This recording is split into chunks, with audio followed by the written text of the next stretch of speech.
Gerrymandering is actually named after Elbridge Gerry from the 18th and 19th century. And what happened was that in New York State, in order to give the Federalists more power, the Federalists who were in control of government began cutting election districts so that their party would win.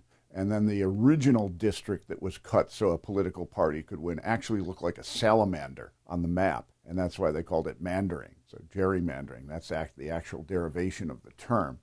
And it's continued from the early 19th century all the way up to 2016. There's much more that goes into this districting practice than just a cleverly worded title. After each census, the party at power is able to redraw the congressional districts. This means that the party can claim strategic areas that can be anywhere from up the sides of highways, in the center of towns, and even in areas based on race.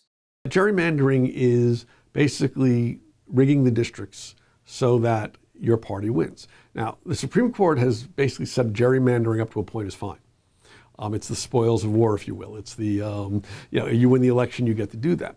There are limits on that. And so you can't do it for certain reasons. You can do it for political reasons. You can't do it for racial reasons. So it just means they have to be much better at explaining why they do it.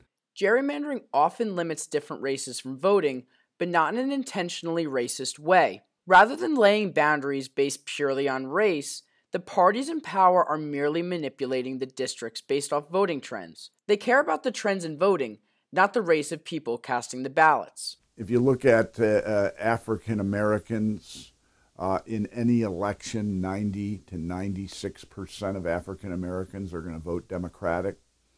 So if the Republicans can isolate African Americans into one or two districts, they in effect can control the election of Democratic officials. Gerrymandering allows the parties in power to reap the benefits of the system. When only the ideas from one side of the aisle are able to be heard, it fosters inequality in the policy decisions of our government. After all, how can a willing public make a change if they're going to be muted?